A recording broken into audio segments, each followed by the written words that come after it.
When we talk about luxury hotels, we talk about the Postcard Hotel group. And when we talk about luxury, we also talk about Mr. Kapil Chopra, who is a veteran in the industry.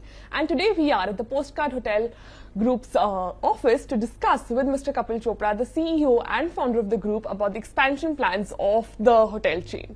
So to start with, everyone has been talking about how the Postcard Group is all set to launch the most expensive hotel of the country in Ranthambore. So could you share some more details about the same and why Ranthambore?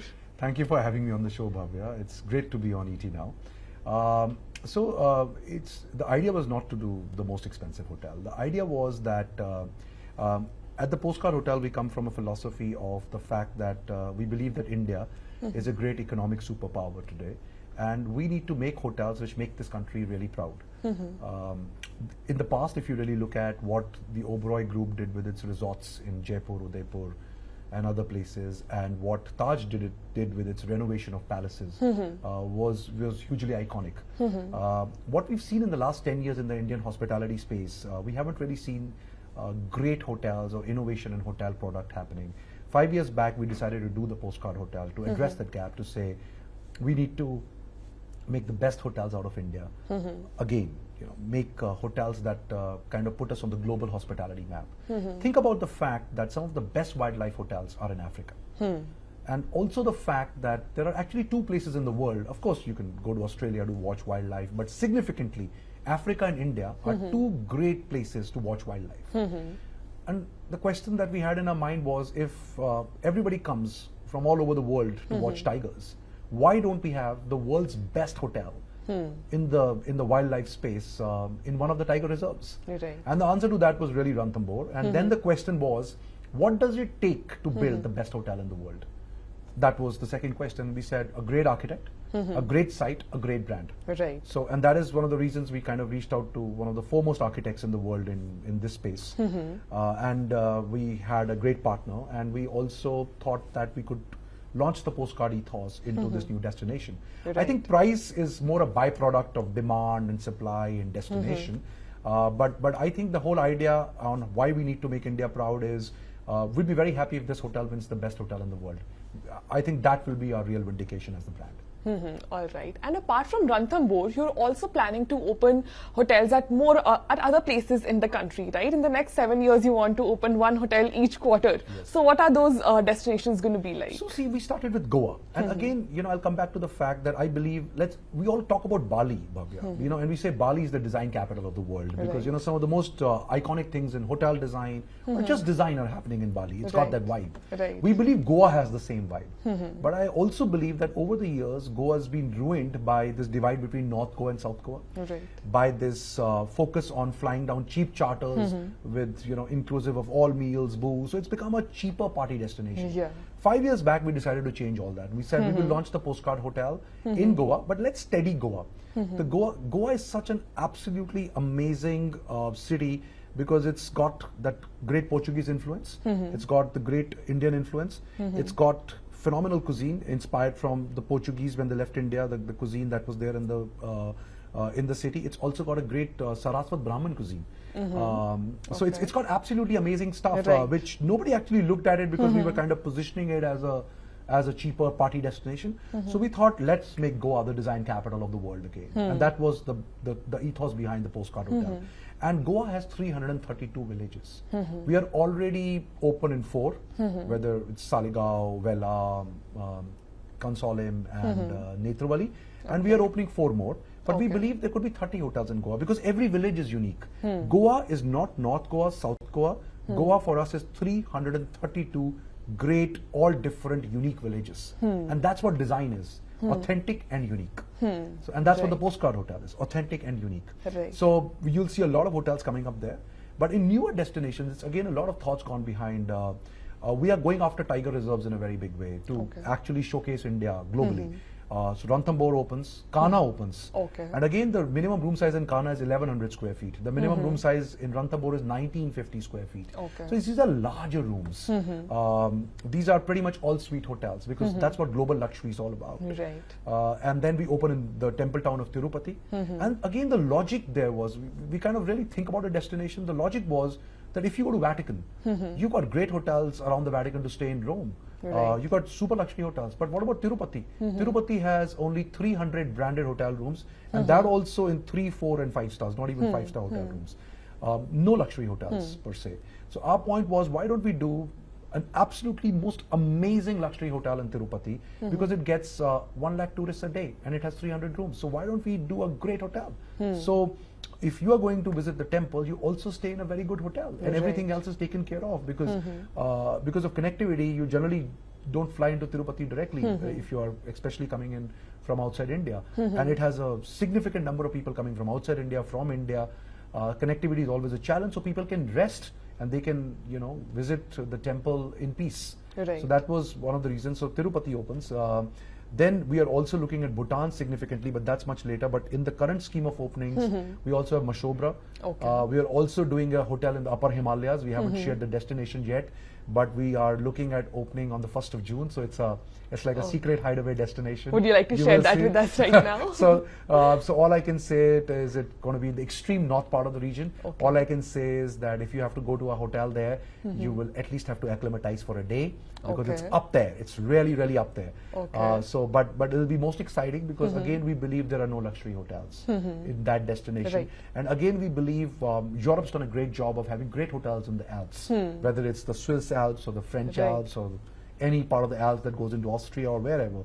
But they've done a great job. And I believe we haven't done a great job of the phenomenal historic landscape that we have with the Himalayas. So I think we want to do something there also. So that'll open next June too. Like I said, there are 8 openings next year, and this doesn't include the Postcard in the Durham Tea Estate. Means we haven't done a luxury tea estate hotel. So in 1400 acres of the Durham Tea Estate, which is just 20 minutes from the Tezpur airport, you will you'll be actually staying in the tea gardens. You will actually pluck your own tea, and by next day evening, your tea will be packed for you, and then you can get the tea every month sent to your home. Oh wow! So that's the point. Why do you need to drink preservative, processed tea, which is 9 months old and packaged and sold by multinationals in this country? Our point is, why can't you have fresh tea? India is all about fresh tea, and we produce fresh tea as a country. Right. So why are we not having fresh tea? So I think it's about that. It's about that too. And in all these destinations, Bhavya, it's all about the food too. So I've always said this, and I said this in my first press conference. We never do croissants at our hotels, because the croissant is not an Indian bread. Right. In Goa, it's the pui. So you will get the pui, and it's an absolutely amazing bread. In Mangalore, you'll get the Mangalore bun, and it's a slightly sweetish fermented bread. It's beautiful. Okay. In Bhutan, you'll get buckwheat breads, because that's the grain of the region. In Sri Lanka, we will take you to hoppers. But our point is, none of these destinations are about croissants. So why should we serve croissants? A fact which is not known in India is India has 128 indigenous varieties of breads. But we're just not proud of it. We haven't showcased it. We're not talking about it. What I love, the change in the last 2-3 years, is this great talk on millets. It's absolutely amazing, because I think that's showcasing the cultural and culinary diversity of our country. And I think at the Postcard Hotel, and why it is where it is today, is because we kind of doing everything together. So our chefs are always working in Kochi with 2 housewives from the local region who come and teach us about the local spices and the masalas. And then you have hotel chefs who travel all over the world in that hotel, actually working alongside on those recipes and actually doing that. And I think that's what kind of makes a big difference. All right. So with that sort of authenticity and uniqueness that you're bringing as a concept to the Indian market as well, it's a very niche segment that you're catering to, right? Do you think Indian market is ripe enough to be able to enjoy that sort of a luxury yet? So it's a great question, but I think yes, and you're very right, because timing is everything. And we looked at a lot of data points. Let me give you a number. 10 million inbound tourists come into India. In the luxury segment, that's actually only 1 million, if you really ask me, because 9 million is a lot of inter-traffic between Bangladesh, India, Nepal, India, Sri Lanka, India, and sometimes workforce movements and whatever. So there are 1 million luxury tourists. Now let's look at domestic trips. Post-COVID, Indians did 2.3 billion domestic trips in a year. Now assume 99% of those domestic trips are not in the luxury segment. There's still 23 million trips which are in the luxury segment. So the Indian domestic market is much bigger than the inbound luxury market. And that's why when we started building the Postcard Hotel, and I always say this, if we built Postcard in 2010, I think we would have failed. But we built Postcard Hotel at the right place at the right time. the thing was that the Indian domestic market was so big, and that's why we opened in Goa. Think about it. The foreign inbound tourist traffic was always coming to Rajasthan and Kerala. Yeah, these were the two places that the traffic was coming to. Actually, 72% of the traffic is Delhi, Agra, Jaipur actually. Still that golden triangle as we say it. So our point was, why did we open first in Goa? And why haven't we started Rajasthan with Jaipur and Udaipur? And why Ranthambore? So it's also to take a very different approach to things. So to say, first question is, where do Indians want to go? Where do high-end Indians want to travel? And if you build great, iconic, world-class hotels, the world will anyway come. And we're seeing that happening with us in Bhutan. We're seeing that happening with us in Sri Lanka. We're seeing that happening with us in Goa. All right. So you don't think you are a little late in entering into this segment because of the competitive space? Do you think you'll be able to grow your market share, market size enough? I think the answer really lies, and it's a public fact because numbers can always be checked today. But we were profitable last year, and this is only the 4th year of operating, and we've already opened 9 hotels in 4 years. Right. We're opening another 23 are under construction as we speak. We open 8 next year. Nobody's built 8 hotels from scratch in a year and opened it. Actually, nobody's done that, and in diverse destinations. So, so from our perspective, I think we're on a phenomenally good wicket, and we've kind of retained our profitability metrics. It's just not growth at any cost. We've been very conscious about how we grow, because when you build luxury, it's a long haul. But I turn it around, Bhavya, and say, imagine what happens in the next 10 years. You have great 100, 150 great iconic postcard hotels globally. You're traveling to Florence, you have a great postcard hotel there. Would you go and stay there, or would you go and stay at any of the other brands? You'd say, you know, I know the brand knows me. The brand has 3 key pillars of authenticity in terms of no check-in, check-out times anywhere in the world, anytime breakfast anywhere in the world. So you wake up at 4 p.m. because you partied the whole night last night till 5, and breakfast is still served at 4. And no one loves waking up super early on a vacation. Exactly, and all hotels shut their breakfast buffets at 10:30, and I could never figure out why. Okay, so there's also you know, maybe all hotels should change it to any time. Let the consumer choose what time they want to have breakfast. And same for check-in and check-out. Our job is not to make money because you're checking in early and make you wait in the lobby, or make money when you're checking out late. The whole point is the hotel needs to customize itself according to you. And then the third moat is very clear: design and authenticity. Right. And then service means, think about the fact, Bhavya, that we would not be anywhere if we were not pretty much ranked as, by our guests, as the best in the world. Our chain score on booking.com with verified reviews, that means not anybody can go and post a review, only if you're booked on booking.com, and then only can you post a review, is 9.6. That's the highest globally, and we've done it in 4 years. At World Travel Awards this year, we had 8 awards, which was pretty much the biggest number for any hotel chain in any country in Vietnam last month. So I think we're kind of setting a new pace. I think we're doing it the right way. We need to work fast, because and so that's why there's a lot of innovation not only happening in hotel service quality and authenticity, but in hotel product design. So what we're saying is, why can't a hotel, from the time we conceptualize it, to open in 12 months? Because earlier on that period was 3 to 4 months, 3 to 4 years. Right. So there's a lot of innovation actually pretty much happening at every single level. So I think a lot of focus on that, but I don't believe I think we're just right place, right time. I think if we were too late, we wouldn't have been able to get so much market share. I think if we were too early, we would have been in deep losses, because the product, the idea behind it was very niche. And unlike startups, where you are actually competing with other startups, we are actually competing with very well-funded, strong balance sheets, whether in India or globally. They're all highly profitable. They have very strong balance sheets. They're backed by big industrial groups. So we are really up against some of the best balance sheets in the world, actually. Right. So talking about profitability, would you like to share with us what sort of margins do you currently enjoy, and what sort of funding plans you have for the next 1 year? See, we kind of operate on a property company and a holding company model. So from that perspective, our need for capital is pretty much very high, but it doesn't really come onto our balance sheet, because we operate on a property company where the property company owns the assets and the operating company actually operates them. So we kind of structure that model in a very significant way. And the reason for that was very simple, Bhavya. Means, think about it, and I always say this: 3 brands which inspired the Postcard Hotel to do the Postcard Hotel was Aman Hotels and Resorts, 6 Senses, and One and Only. Aman for us meant that design is everything. 6 Senses for us meant that wellness is everything.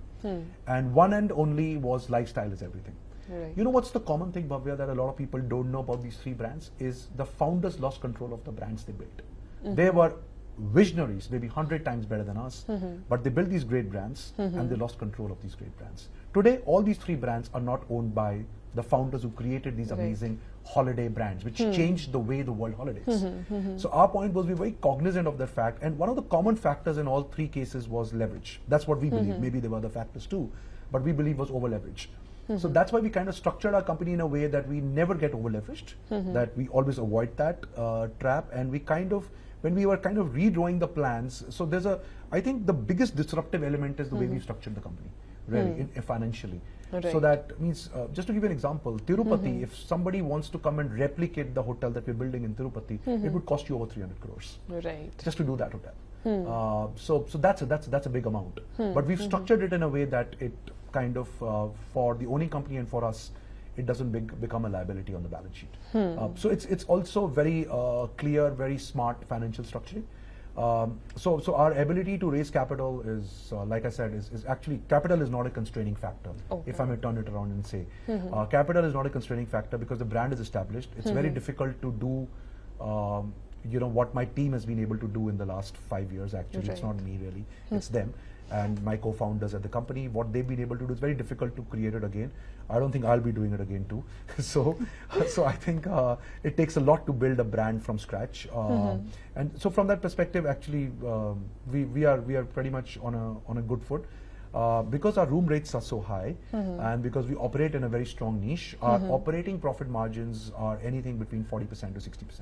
Okay. Since you have gone too deep in discussing about the financials as well, my next question would be, how does the contract work? Like, why is revenue share agreement better for you versus contracts? See, I'll give you a real example. So when I'm building, I made a statement last week and I said, hotels are intergenerational assets. You kind of, in a lot of cases you see, even with the Tatas, for example, the vision was Jamshedji Tata, and it's 100 years back, and even with the Oberoi Group, which is another big group in India where I worked at also, it was Rai Bahadur MS Oberoi, 1934. So hotels are intergenerational assets. Now in the third or the fourth generation is kind of running those hotels. So our point was we wanted to create a company for the next 50 years, Bhavya. We have a huge long-term view. When you have a huge long-term view, two things happen. Let me give you two real examples of this. Let's look at Bhutan. Bhutan was shut down for COVID for 2.5 years. That means nobody was allowed to enter Bhutan without a 21-day quarantine. Imagine, that's huge. Huh? And nobody was allowed to exit without a quarantine. So it was a very, very tough situation during COVID. The country was shut down. It was maybe the only country in the world, if I maybe there could be somebody else too, but that's the only one I know, which was cut off from the world for 2.5 years. And then it reopened after 2.5 years. The Postcard Hotel stayed open for 2.5 years. Every other hotel in Bhutan shut down. Everybody shut down, except us. We are the only guys who kept it open. Now, if this was a management contract, then you would get into issues with the owner to saying, why are you keeping it open? If the country is shut. But there was enough business within the country too, and not to say that we made too much money that time, we hardly kind of broke even, but we kept it open. Even if we had to lose money, we would keep it open because that's our commitment to the destination, to the people who work with us. Also, Bhavya, 50% of our workforce is always from the region. So if we are at the Postcard on the Arabian Sea in Mangalore, 50% workforce is from there. If we are at the Postcard Gear in Gujarat with the Lions, 50% of the workforce is from there. Or maybe going up all the way to 80%. If we are opening in Assam, 80% of the workforce is going to be from Assam. So we are very particular. So we have a strong moral responsibility to all the Bhutanese people there also who were working for us. There were only 2 people from India, the rest were all Bhutanese. So our point was there was a strong moral responsibility, social responsibility that you have in a destination, and for a hotel brand which is trying to change the way the world stays in luxury hotels. So we kept it open. So and we could only do it because it was a revenue share agreement, because the losses were on our sheet. So because we've got such a long-term view on everything, means a revenue share agreement kind of works better because the risk comes onto our side. Not to say that we don't do management contracts. We do. If you really want a management contract, we'll do that too. But we are always, I like to say, we have skin in the game. If the destination doesn't work, if the hotel doesn't work, then let me be the first person to lose money rather than my owner losing money. And that's why one of the reasons is, Bhavya, every single day, like including today morning as I speak to you, we get 1 development query a day. And that's why, and we get it when we are very humbled and we're very honored that people love us so much that they send us a query.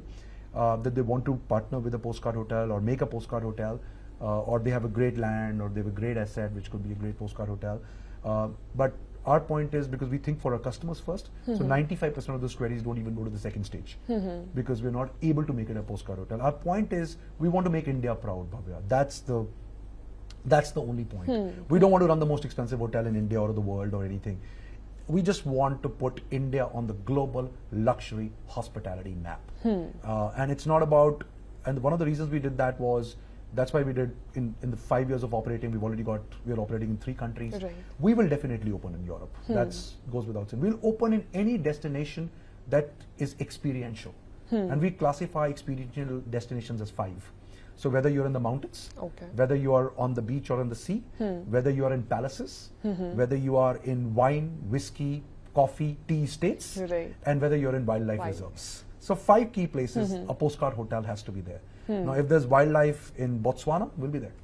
Okay, so that's the whole idea. If there is a great wine estate in Bordeaux in France, we'll be there. So our point is, because in all these 5 locations, the story of the destination is much bigger than the story of the hotel. And we always have a story for the hotel, but the destination always is bigger than the hotel. So our point of view is that you should experience, when people say experiential hospitality, that can't be in Gurgaon, very difficult. You know, it's a great city, but you can't have experiential hospitality in Gurgaon. So our point of view is, you be in these 5 destinations and you really feel the destinations, soak the destinations. We also believe, why the hotels are smaller, that people will crave, seek human connection. And not digital connection. So one of the reasons for us is that we don't want room numbers to address people. We need to know you. We need to know your itinerary. We need to know what you're doing what you're planning to do at the hotel, so that we can curate your holiday for you. And I think that's the basic ethos of how we kind of operate. And I always say, if you do the right things, profits are just a byproduct of doing the right things. Right. There was this one quote which I read once, and I think it has stayed with me throughout, and I think the concept with which you are running your hotels also kind of matches with it, that a person is a person through other persons. And I think that matches with destinations and how you're traveling and all of those kinds of things. It's actually a Brian Chesky quote at Airbnb, and he says, the most exciting thing is people not discovering destinations, the people discovering people. So we say, because at Postcard Hotel, we are creating a like-minded community. Imagine if we were meeting on a breakfast table and I'm asking you, Bhavya, what do you do? And you say, I work with ET now and we cover financial markets, and say, oh, that's absolutely great. We run hotels. And you know, we have a strong interest. Since I was in class 12th, I've been watching business channels. So there's something to talk about, because it's like-minded. And it's also curating the right set of people in a hotel, actually, so that they discover themselves too. That's true. Also, with the view and the philosophy of putting India on the global map of luxury hospitality, and with the kind of business model that the Postcard Hotel Groups runs on, what is your view on the company's blended ARR? So it's always going to be high. You know, it's always going to be high, because we are catering to that uppermost niche of the market. Because you see, if you have a hotel, it can only make money 2 ways. It can make money if it has very high occupancy or it has very high average room rate. Smaller hotels, occupancy fluctuates a lot. It goes full, then it comes down and whatever. So from that perspective, so that's why the average room rate is very high, and you know, our room to staff ratios are over 3 every single hotel, or going up to 4 actually. So it's very highly personalized. There are, like, imagine 3 people for one every single room that we have at a hotel. It's the highest pretty much in the country. Due to which the rate is also the highest in the country. Means I think we have, double of any other operator on a blended basis. But because we are small, we have lesser rooms, so let's see as we take the rooms. But the new rooms being added are even at a higher average room rate. So I think if you're going to be the foremost player in the world luxury hospitality space that we are striving to be, we're not there yet, the average room rates are always going to be high. It's always going to be up there in the global majors. But again, but I always say, it's not about the rate, it's about creating value. So one of the things I look out for, because you know, our teams are focused on the guest experience a lot. So of course we will always get a good comment and we'll win the awards and everything. But I always tell them that we should always look at the parameter for value. You paid the highest price in the country to stay with us. Did you feel it was value? It was worth it. And the good part is, people stay, it's still worth it, because it's, you know, it looks expensive, but it's not really. Think about it, that if you missed your breakfast, you're paying for lunch. But out here, you kind of, your breakfast is anytime. It's suited to you. Think about it. You come in. You know, the most ridiculous thing I've seen in hotels today. Okay, let me come to that. Is check-in is 2 p.m. Check-out is 12 noon. Why? That's true. wasn't a day, the last time I read when I was in school, supposed to be 24 hours. Right. So at least keep to that. It used to be 12 and 12. Now they've become smarter. Actually, if you go to Europe, it's I recently went to a hotel where the check-in was 4 p.m. and the checkout was 12. Okay, and now in Europe, in some places, this check-in is 4 p.m., checkout is 10. So it's basically because wage costs are higher, so they're kind of optimizing for that. But even in India, it's absolutely ridiculous to have a check-in time at 2 p.m. and check out at 12. So basically, you're trying to skim more money of the customer. So actually, we don't charge for all these things. So it may come out as the ticket price is more expensive when you walk in, but we're not inconveniencing you and making sure that you're charged for everything. And and again, that part came to the amenity bar in the room. So we have an amenity bar in every room with fresh eats, and that's never charged for too, Bhavya. So it's not that I want to give a check every single time. You've had a cup of tea, sir, please sign this check. So generally we don't even give checks at the hotel. It's kind of posted to your bill, and in case there's anything. But there's a lot of things at the hotel that we generally don't charge for. We just don't want to inconvenience you. It's like, welcome to our home. You're at our home, and means it's not that you start picking up things, one apple, and I'm charging you for those things. Those kind of things should not happen at a hotel. It's basically like Atithi Devo Bhava sort of a treatment for all the guests coming here. Basically, guest is God. Right. So of course. So I think from that perspective, and also I think people are looking for that, and there are, like I always say, we always look at logic in a very significant way. Think about the fact that a lot of people ask us, why is your minimum room size 800 square feet? Because no other brand has a minimum room size of 800, brand specification of 800 square feet. And our point was, we're catering to a very niche market. You put them in a 300, 400 square feet room, that's smaller than their bedroom. They're going on a holiday. Shouldn't they be going up when they're going on a holiday, or should they be compromising on their lifestyle when they're going on a holiday? That's true. So it's again a logical point. We launched a loyalty club called the Sunshine Club, because it's all about sunshine. And we did that, and we looked at the fact, and we said, what is the most irritating thing for guests when they go to a resort holiday? Now think about it. Check-in, check-out we solved for. Breakfast we solved for. The other thing I didn't mention was that all our guests are allowed to have unlimited cocktails on check-in, inspired from the region. So in Goa, it's a dandeli which is made from fenny, and you can have 5 if you'd like to. Okay, it's never charged for. So we kind of welcome you with the local cocktails inspired from the region, because you're on a holiday. Who says you can only drink post 7 p.m.? You should drink at 12 if you're checking in at 12. You're on a holiday. That's true. So that was one. On Sunshine Club, we said, what is it that loyalty club members will value more? So of course they will value points. So we said, what's the best in class? So we looked at all loyalty programs globally. We loved Marriott Bonvoy, incidentally. Because I think whoever's created has done an absolutely amazing, globally fantastic job. And we said, but what are the average payouts back to the guests? And the average payouts were 3.5%. Blended between 2 to 3.5%. So we said, at the Sunshine Club, we'll give you 5% back, 7% back on the second tier, and 10% back on the third tier, which is the black tier of Sunshine points. But forget about that. More than that, we said, what is an irritant if I am a regular visitor to your thing? So from the platinum tier, we start with gold, and platinum is the second tier. From the platinum tier onwards, you're never charged for your laundry. So you know what, Bhavya? You're staying with us in Goa, just go with 2 sets of clothes. Because you can get them washed and never charged. Because again, laundry prices in hotels are exorbitant. Right, that's true. So you get a shirt washed and ironed in any hotel is 350 rupees. Right. Okay. Or I think it's even more in some of the city hotels here in Delhi and Mumbai especially. So our point is, why should you pay that? So it's always there. So don't stress about your laundry. You go to the beach, you want to change clothes, change it. It's free. It's on the house. So at every single point, we always ask ourselves a question: what are our guests seeking out, and what will make them more comfortable? So again, the laundry, the program's just launched a month out, but there are already members at the platinum tier, and that point's going viral. People are saying it's unreal. Okay, and we're saying it's great. And so you go back from a holiday, the first thing you don't need to go back home is put your clothes into a washing machine. Get your clothes washed, ironed, everything ready, take it back with you. So it's like thinking about the small things and attention to detail, I think, which make a great hotel. And all we're trying to say is, we're not perfect, we're trying our best, but we want to make a brand that the world talks about and saying, look at how they look at hospitality. Just look at them. And that's what it is. We also touched upon the topic of the occupancy, right? So what is your outlook on the occupancy growth, and what are your targets like? What numbers are you targeting there? So really depends from destination to destination. I think when Tirupati opens, I think it'll be full throughout, really. But I think we always feel happy. So in season, hotels generally always nearly run full. One of the biggest things I hear is, I wanted to go to the hotel, but I could never get a room. But in season, the hotels always run full. On weekends, most of the hotels always run full because we are a holiday brand. So occupancy levels are pretty good. But in some cases, the occupancy levels are challenging because we are also putting out new destinations. So then occupancy takes time to build up. But again, because if we have a 20-year view, so Bhutan occupancy was less than 5% when the country was locked down. Means where do guests come from? But it's full now as we speak. So if you are patient, it will come. But it needs a lot of steady in destinations. So some of the destinations actually don't make it to a Postcard Hotel because the destinations are not ready to receive guests from the Postcard Hotel. So that also happens all the time with us. So for example, we are doing Kana, but we evaluated Kana 2 years back. And we thought it was not ready.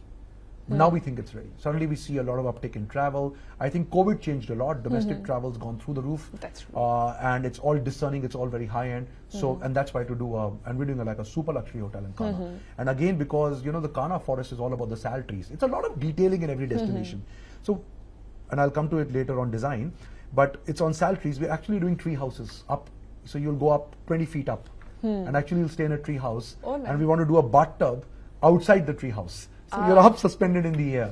So it's also pushing the limits of design. It's also pushing the kind of things you actually see in like Bali or Phuket. Yeah, exactly. So I think that's one.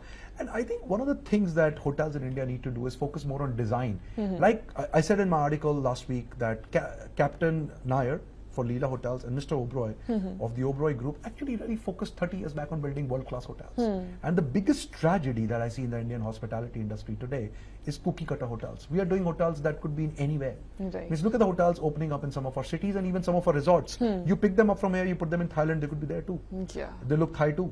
Okay, and you pick some of our city hotels and put them up in any city, they could be there too. I think India's got so much of diversity. And I just want to take a parallel example. Look at France. They brand their wine, they brand their terroir, as they say. They brand their cheese. Brie can only be made in this place. They're so proud of what they make. And I think we have even deeper cultural heritage. I think we just need to be more proud of it. And I think we should put it out there. Our hotels should be inspired from the architecture of the region. They should not be cookie cutter. We should not be having architectural firms. So one of the big things that we did when we got the global leading firm to design for us in Ranthambore was a week of immersion in local markets in Rajasthan. He said, please don't give us your designs. Please first go and see what this great country is about. And then we had our design teams working with them. And then, because we have a big design and projects team, and then we had a local architect working with them to say, this is India. Please don't create an African resort in India. We don't want that. I don't want this hotel to look like Botswana or Masai Mara, which are great hotels too. But they reflect the cultural and design authenticity of that region, not of my region. So I think one of that is getting it back, and I think Indian hospitality needs to wake up to that. Because I think when both these legends were building hotels 30 years back, they were not trying to say that we're building the best hotels in India, because 30 years back it would have been very easy. They were saying we'll build the best in the world. I think 30 years later we are saying we'll build the best in the world. And India has moved on in 30 years. So we are saying we really need to build the best in the world. And that is what inspires us, gets us to work every day. Right. Lastly, to talk about India on an industry level, you mentioned a while back that it's tough time for the hospitality industry in the country. So how do you see the demand for luxury boutique hotels like? Do you think Indians are willing to spend? Where do you see the market going? So I did not say tough times in terms of revenue and performance, because it's the best year for Indian hospitality this year. Okay. I think next year could be a bit challenging because they've already on Indian hospitality revenues are on an all-time lifetime high this year. It's a lifetime high. So how do you go from a lifetime high? Unless you have plans, unless you have thought 10 years out, 12 years out, 15 years out. So I think that's the thing. So I think it's not a really tough time. I said from a design, from building great hotels, which should be coming out of India because now it's an economic superpower, it's a tough time for that hospitality. Because 5 years later, if we don't build great hotels today, there'll be no great hotels in India. And you speak to any top-end traveler globally, he'll say, but I've been to that hotel. Yeah, that hotel opened 20 years back. It's great, but I've been there 3 times already. I don't need to go to India again. So our point is, and Indians will also say, because Indians are getting affluent, like India will be the largest outbound market in the world in the next 3 to 4 years, outpacing China. Right. So if Indians are going out of the country, they'll be saying, where do I go in the country? The best hotels are out of the country, correct? Right. So I think I said tough from building perspective, not from a business and revenue perspective. I think it's an absolutely great year. I think all hospitality companies will have a great year. Will hit a lifetime high this year. Okay. And next year, they will have to innovate. They'll be pushed harder. Because right now, it's a rising tide, and a rising tide lifts all boats. Right. So all boats are up. So going forward, you see the Indian hospitality market and you see the demand for luxury boutique hotels going higher up in the country. It's not about boutique only, because when we do 54 rooms in Tirupati, it really doesn't crosses the boutique angle. I think if you build great hotels, I think people will come. I think if you just build great hotels, people will come from within India, from globally, from everywhere in the world. And if you build hotels in the right destinations, think about it. If I was to say, Bhavya, and I'll take a risk on this interview and say, have you ever been to Kaziranga? Welcome to the club. Neither have I. So I first time went to Kaziranga when we saw that, signed our hotel in the Durran tea estate. Okay. Have you ever plucked tea leaves and made your own tea? No. I have never done it. I did it the first time when I went to the tea estate. So my point is, so much of us haven't actually seen our country. Yeah, and so much of us haven't explored a destination. Right. Now when we put the postcard in the Durran tea estate, 1 hour away from Kaziranga, 45 minutes away from the mighty Brahmaputra, on the banks of the mighty Brahmaputra, and in the heart of a tea estate, where from your balcony you'll be able to pluck tea leaves, then you will travel there, because we've kind of put a luxury destination for you. So it's also, I think, a social responsibility for us to put destinations on the map which have been ignored for a long time. And I think that's right. So that's why Goa is always about the postcard Saligaon, the village, never north or south. The postcard Culinary, the postcard Vela, the postcard Hideaway Netravali. Now Netravali is 20 rooms and 20 acres. Who's done that earlier? Generally, if anybody gets 20 acres in Goa, I think they will put 2,000 apartments. Okay, we did 20 rooms because you should see because Goa is not only about the sea, it's also about the Western Ghats. Right. It's an absolutely amazing ecosystem for wildlife. Ignored. So I think we have also a social responsibility and also pride from within India to put destinations on the map, like they say, na Bharat dekho. Yeah. So hum dikha rahe hain Bharat. So I think that's also a social responsibility that we have. Okay, all right. On that note, thank you so much for speaking with us. It was Thank you. lovely chatting with you, and thanks a so lot much. for being on ET Now. Thank you so much. It was a pleasure being on ET Now. Thank you.